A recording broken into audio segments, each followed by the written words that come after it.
एक गरीब बाई, 3 मुलं आणि एक दिवस नागराज रागवला. पण का? आणि त्या बाईच्या पापाचा परिणाम 3 पिढ्यांवर झाला. ही गोष्ट आहे श्रद्धेची, शिक्षेची आणि क्षमतेची. आजची कथा नागपंचमीची खरी आणि पौराणिक गोष्ट मानली जाते. या कथेला शेवटपर्यंत ऐका, कारण ही कथा तुमचं जीवन बदलू शकते.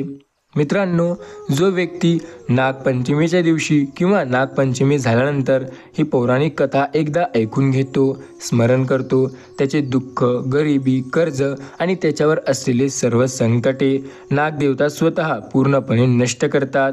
ही कथा ज्या व्यक्तीने ऐकली, आत्तापर्यंतच्या प्रत्येक व्यक्तीचं आयुष्य पूर्णपणे बदलून गेलं. त्यामुळे ही कथा शांतपणे आणि शेवटपर्यंत नक्की ऐका. पण त्याआधी तुम्ही जर या चॅनेलवरती नवीन आला असाल तर चॅनेलला सबस्क्राईब करायला विसरू नका. सोबतच व्हिडिओ आवडला असेल तर व्हिडिओला लाईक नक्की करा. नमस्कार मित्रांनो, श्री स्वामी समर्थ, हर हर महादेव. आपण आज जाणून घेणार आहोत नागपंचमीच्या मागे असलेली एक खरी कथा, जी फक्त एक गोष्ट नाही तर आपल्या संस्कृतीला एक खोल शिकवण आहे. या कथेचं नाव आहे नागदेवताचा क्रोध आणि एका आईचा पश्चाताप. चला मग सुरू करूया ही अद्भुत, थरारक आणि भक्तिमय गोष्ट. खूप वर्षापूर्वींची गोष्ट आहे. एका गावात एक गरीब ब्राह्मण राहत होता. त्याचे 3 मुली होत्या, सावित्री, गौरी आणि नागिन. घरात खूप गरिबी होती, पण त्यांची आई खूप कठोर स्वभावाची होती. एकदा काय झालं, घराजवळ एक नाग आला. तो तहानलेला होता. नागिनीने तो नाग पाहिला आणि पाणी आणून दिलं. नागाने आनंदाने तिला आशीर्वाद दिला. बाळ, तू मला पाणी दिलंस, मी नागराज आहे, मी तुझं आयुष्य सुखाने करीन. पण मोठ्या बहिणींना हे आवडलं नाही. त्यांनी तो नाग मारण्याचा विचार केला. एके दिवशी सावित्री आणि गौरीने चुकून नाही तर जाणून बुजून नागावर उपलून पाणी ओतलं आणि तो नाग मरून गेला. नागराजाचा राग प्रचंड वाढला. त्याने स्वप्नात त्याच्या आईला दर्शन दिलं आणि म्हणाला, तुझ्या 2 मुलींनी पाप केला आहे, त्यांच्या संतानांचं जीवन मी संकटात टाकीन.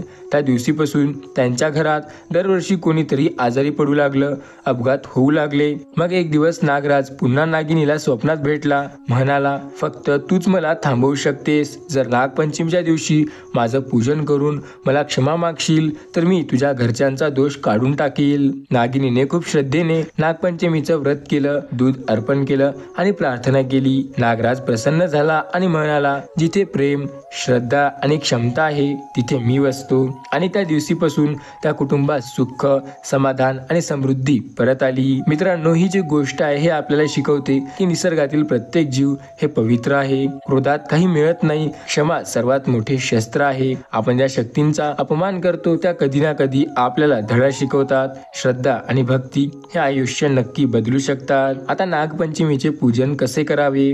नागपंचमीला नागाची प्रतिमा किंवा मूर्ती मातीची घ्या किंवा एखाद्या मंदिरात जा. दूध, साखर, फूल अर्पण करा. ओम नमो भगवते वासुकेशाय ह्या मंत्राचा जप करा. स्त्रिया व्रत ठेवतात आणि सर्पाची पूजा करतात आणि कुटुंबाच्या रक्षणासाठी प्रार्थना करतात. मित्रांनो, ही कथा जर तुम्हाला आवडली असेल तर नक्कीच या व्हिडिओला लाईक करा. ही कथा तुम्हाला कशी वाटली खाली कमेंट मध्ये नक्की सांगा. सोबत ओम नागराजाय नमः असं सुद्धा लिहा आणि तुमची मनोकामना पूर्ण होईल मी सुद्धा ही देवापुढे प्रार्थना करतो. जर ही गोष्ट आवडली असेल तर व्हिडिओला एक लाईक करा. तुमच्या फॅमिली आणि फ्रेंड्स सोबत शेअर करायला विसरू नका. आणि हो, अशीच खास भारतीय संस्कृती आणि कथा जाणून घ्यायची असेल तर आपल्या ASM मराठी चॅनलला सबस्क्राईब नक्की करा. पुन्हा भेटूया अशाच एका आध्यात्मिक आणि जीवन बदलणाऱ्या कथेसोबत.